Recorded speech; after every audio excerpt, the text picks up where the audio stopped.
Good day everyone. आज जो हम प्रोग्राम करने जा रहे हैं वो है एरिया ऑफ ट्रायंगल इन सी। देखेंगे कि हम अगर ट्रायंगल का एरिया कैलकुलेशन का कोई प्रोग्राम आ जाता है तो वो किस तरह से कर सकते हैं। तो उसका क्वेश्चन कुछ इस तरह से हो सकता है, write a C program that inputs base and height from the user and calculates area of triangle by using formula. और इसका फार्मूला भी हमें गिवन है।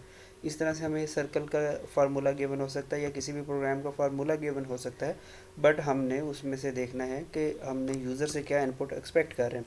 तो यहाँ पे हम देखते हैं कि हमें यूज़र से दो इनपुट्स चाहिए होगी, एक बेस चाहिए होगी और एक हाइट चाहिए होगी। जो भी वो हम स्कैन एफ फंक्शन यूज़ कर लेंगे और यूज़र हमें वो इनपुट बाय यूजिंग कीबोर्ड हमें प्रोवाइड कर देगा और उसको हमने 0.5 के साथ मल्टीप्लाई कर देना, तो ये हमारे पास फार्मूला आ जाएगा।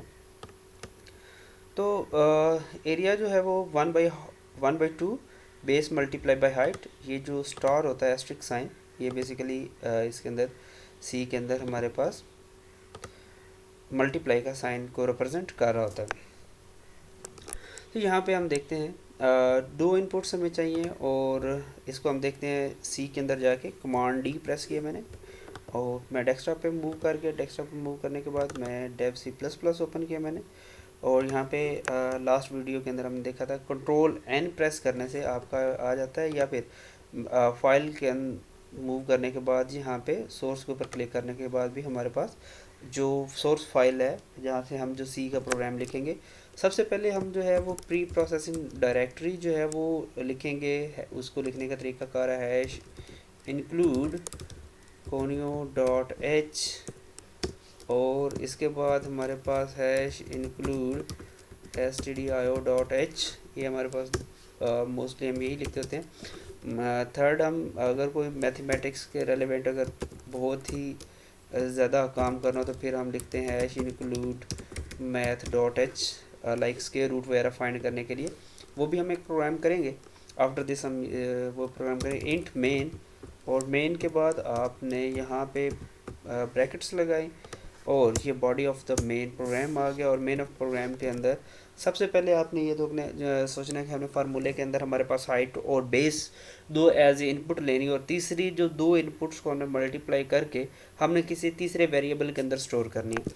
तो सबसे पहले हम फ्लोट टाइप, फ्लोट हम क्यों ले रहे हैं क्योंकि यहाँ पे हमारे पास पॉइंट्स के अंदर वैल्यू है। तो फ्लोट डाटा टाइप्स जो होते हैं वो हमें जो फ्रैक्शन वाली वैल्यूज़ होती हैं जिसके अंदर पॉइंट्स आ रहे होते हैं, या जिसको आप कहते हैं बटे वाली वैल्यूज़ होते हैं, या लाइक 1/2 इक्वल टू 0.5, इस तरह की वैल्यूज़ को भी फ्लोट जो है वो हैंडल करता है। फ्लोट और फ्लोट के बाद हम क्या लिखते हैं, लाइक वेरिएबल चाहिए हमें बेस कामा हाइट कामा एरिया। तो ये हमें तीन वेरिएबल ही चाहिए थे इसके लिए। तो सबसे पहले हम क्या करेंगे, प्रिंट एफ लिखेंगे। प्रिंट एफ लिखने के बाद हम क्या करेंगे, देखते हैं एंटर ट्राइएंगल बेस। तो हम यहाँ पे यूज़र से क्या अभी तो हमारे पास प्रिंट एफ आएगा और /n हम \n यूज़ कर लेते हैं ताकि हमारे पास जो है वो न्यू लाइन के ऊपर चला जाए। और यूज़र से हमने बेस लेनी है अब, तो इसके लिए हम करेंगे स्कैन एफ का फंक्शन यूज़ करेंगे। यहाँ पे हमने फॉर्मेट स्पेसिफायर बताया और इसके बाद हमारे पास क्या आएगा, एंड ऑपरेटर्स, और इसके बाद हम लगाएंगे बेस दिस वन बेस जो वेरिएबल हम बनाए, और इसके डाटा टाइप क्या है फ्लोट। इसको हमने यहाँ पे एंड ऑपरेटर्स के साथ यूज़ किया और यहाँ पे बेस दिस वन, और बेस के अंदर जो भी यूज़र वैल्यू एंटर करेगा वो हमारे पास आ जाएगी। यहाँ पे आएगा प्रिंट एफ और यहाँ पे हम लिखेंगे एंटर ट्राइएंगल हाइट। ओके, और यहाँ पे अभी हम \n यूज़ कर रहे हैं। तो देखते हैं हमारे पास इस केस के अंदर, क्योंकि हमने statement terminator at the end her Surat use करना है, जैसे कि रेड कलर में आपको नज़र आ रहा है। प्रिंट एफ करने के बाद अब हमें यूज़र से हमने इनपुट लेनी है, तो उसके लिए हम क्या यूज़ करेंगे, स्कैन एफ, और यहाँ पे हम लगाएंगे %d नहीं लगाएंगे और यहाँ पे f लगाएंगे। एफ़ के बाद हम लगाते हैं यहाँ पे कौन सा वेरिएबल अब हमें चाहिए, एंट हमें हाइट चाहिए, हाइट। यहाँ पे हम जो है वो स्टेटमेंट है। अब दोनों वैल्यू जो है बेस और हाइट हमने यूज़र से ले ली। अब हमारा काम यह है कि एरिया को हमने कैलकुलेट करना है। एरिया हमारे पास आएगा हाइट, सॉरी फार्मूला हम लगाएंगे। फार्मूला हमारे पास है 0.5 multiply by base multiply by height. यहाँ पे मैं एक एरर छोड़ रहा हूँ, आप मुझे बता सकते हैं यहाँ पे एरर क्या आएगा।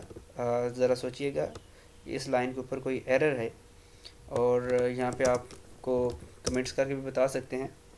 और मैं आपको हिंट दे देता हूँ कि सी लैंग्वेज केस सेंसिटिव लैंग्वेज है, इस वजह से कोई एरर आएगा। तो have a look on this आप बता सकते हैं मुझे इसमें क्या एरर आएगा।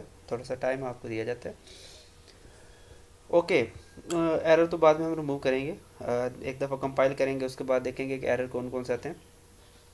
तो यहाँ पे देखते हैं, ये जो एरिया है बेस, जो भी यूज़र बेस एंटर करेगा, फिर हाइट जो यूज़र एंटर करेगा, इन दोनों को मल्टीप्लाई करके 0.5 इट्स मीन के 1/2 से मल्टीप्लाई करके वो सारी की सारी जो भी वैल्यू कैलकुलेट हुई है वो किसके अंदर चली जाएगी, एरिया के वेरिएबल के अंदर। तो यहाँ पे हम अब कैलकुलेट होके उसने अपने पास रख ली है, और यहाँ पे हमारे पास the area of triangle is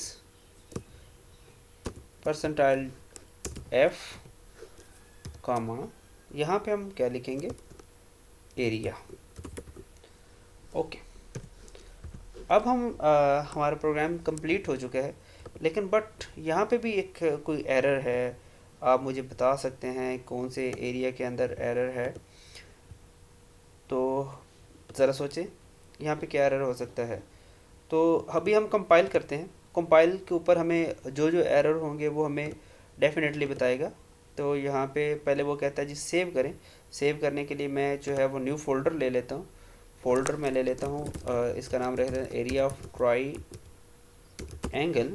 तो यहाँ पे मैं इसको इसी के अंदर जो है वो यहाँ पे भी इसका जो प्रोग्राम का नेम है वो भी मैं रख देता हूँ, area of try angle.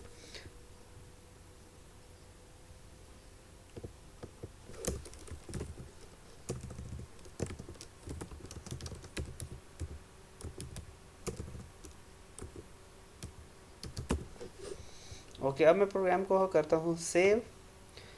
Programme हो गया सेव, बट वो मुझे कहता है कि यहाँ पे एक एरर है। एरिया यहाँ पे देखते हैं, सबसे पहले area was not declared in this scope, ये तो है ही है, लेकिन जो रेड कलर में सबसे, ये देखें दोनों रेड कलर में है, तो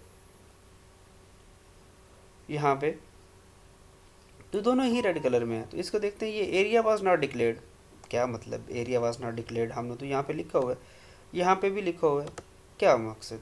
हाँ, हमें याद आया कि ये केस सेंसिटिव है। केस सेंसिटिव क्या चीज़ होती है, जिस तरह से आपने स्मॉल अगर ऊपर यूज़ किए हैं, लोअर केस यूज़ किया, तो यहाँ पे भी हमारे पास लोअर केस के अंदर ही एरिया लिखा जाएगा। और यहाँ पे अगर आपने लाइक प्रिंट एफ है, तो प्रिंट एफ के अंदर आप जो एरर किया है वो नीचे बता भी रहा है कि प्रिंट एफ के अंदर भी कोई PRINT और एफ इसके स्पेल्स हैं।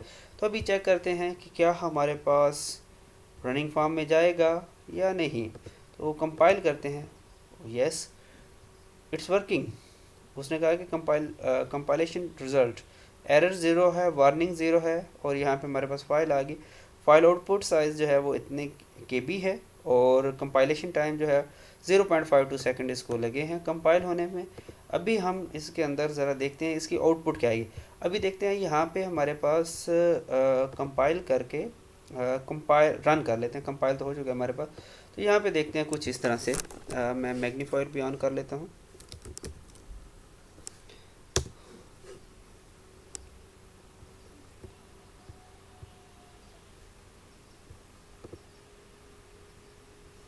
ओके, तो यहाँ पे थोड़ा सा देख लेते हैं। वो कहता है जी इंटर एंटर ट्रायंगल बेस क्या मीन, यहाँ पे ये लिखा हुआ है एंटर प्रिंट एफ के अंदर एंटर ट्रायंगल बेस, और यहाँ पे ये अभी ब्लिंक क्यों कर रहा है, अभी डोंट नो ये ब्लिंक क्यों करना चाह रहा है।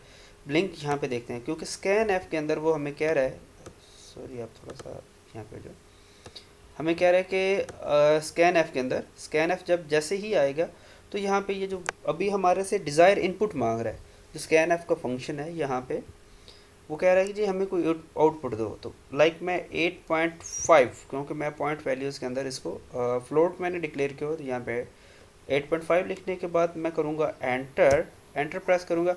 अब देखें फर्स्ट जो था एंटर ट्रायंगल लाइन, क्योंकि स्लैश एन लगाया था, स्लैश एन ने उसको न्यू लाइन के ऊपर मूव कर देता। बिकॉज हमने यहाँ पे एंटर ट्रायंगल हाइट लिखा है उसके साथ स्लैश एन नहीं लगाया स्कैप का, इसलिए वो साथ ही यहाँ पे ब्लिंक किया जा रहा है। तो ये डिफरेंस था स्लैश एन लगाने का। तो यहाँ पे सपोज करते हैं हम 9 एंटर कर देते हैं, लेकिन 9 यहाँ पे प्रोग्राम के साथ ही लिखा जाएगा, तो इसलिए हमने स्लैश एन लगाया था। तो अब हम देखते हैं the output of this is the area of triangle is, यहाँ पे नीचे लिखा होगा, ये जो है स्कैन एफ हाइट भी उसने हमसे ले ली और साथ ही उसने कहा यहाँ पे ये देखें और ले लास्ट पे the area of triangle is 38 point ये समथिंग। तो यहाँ पे भी हम देख सकते हैं जो प्रिंट एफ के अंदर लिखा हुआ है वही the area of triangle is, और परसेंटाइल एरिया की जो वैल्यू है वो यहाँ पे आ जाएगी हमारे पास इस एरिया के अंदर। तो ये एरिया जो है वो हमारे पास यहाँ पे आ जाएगा। तो यहाँ पे हम चलते हैं अपने इसको कैंसिल करते हैं और अपने प्रोग्राम की तरफ मूव करते हैं। तो ये था जूमिंग के इफेक्ट। तो इसके दोबारा आउटपुट देख लेते हैं। यहाँ पे ये हमारे पास कुछ इस तरह से the area of triangle is 38.25। Okay, अभी हम कोई और कैलकुलेशंस भी ले लेते हैं। यहाँ पे दोबारा हम गए और कंपाइल एंड रन करते हैं। कंपाइल एंड रन करने के बाद एरिया हमने दे दिया, जो बेस है वो हमने 89, थोड़ा सा चेंज भी कर लेते हैं। सपोज करते हैं यहाँ पे हमने लास्ट टाइम हमने देखा था, यहाँ पे हम लगाते हैं \n, तो इसके क्या इफेक्ट्स आएंगे। तो ये हमारे पास यहाँ पे था आपका एरर, तो आपने बताना था कि एरिया केस सेंसिटिव लैंग्वेज है, तो इसलिए सारे के सारे वर्ड्स जो हैं वो लोअर केस के अंदर होने चाहिए। क्योंकि ऊपर हमने सारे का सारा एरिया जो लिखा है वर्ड वो लोअर केस के अंदर लिखा है, तो नीचे भी हमारे पास लोअर केस एरिया के अंदर ही होना चाहिए, एरिया होना चाहिए। तो यहाँ पे ये है हमारे पास फार्मूला, ये कमेंट्स मैं लिख रहा हूँ।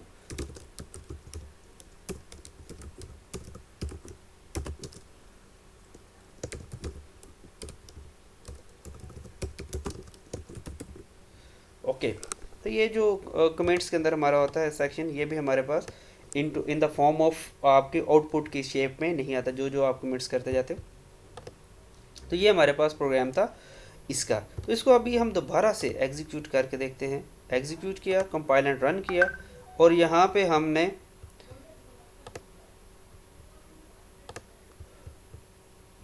हमने लाइक वैल्यू दे दी 55, और देखें अब जो है वो मूव कर गया है न्यू लाइन के ऊपर, बिकॉज हमने स्लैश एन लगाया। लास्ट टाइम जो हमारे पास पहले थोड़ी देर पहले ही हमारे पास जो आ रहा था एंटर ट्रायंगल हाइट, तो यहाँ पे हमारे पास हाइट साथ ही कर्सर जो ब्लिंक कर रहा था। अभी हम जो है वो हम 2.5 एंटर कर देते हैं। एंटर किया, the area of triangle is 68.7500। तो ये हमारे पास इस तरह की डिज़ायर आउटपुट आएगी। तो इस तरह से जो भी हमारे पास प्रोग्राम आए, हम जस्ट यहाँ पे फार्मूला जो एरिया कैलकुलेशंस का है वो लगाएंगे, और जो डिज़ायर इनपुट्स हैं वो हम लेंगे यूज़र से, और इस तरह के प्रोग्राम बनाते जाएंगे। Okay, thanks.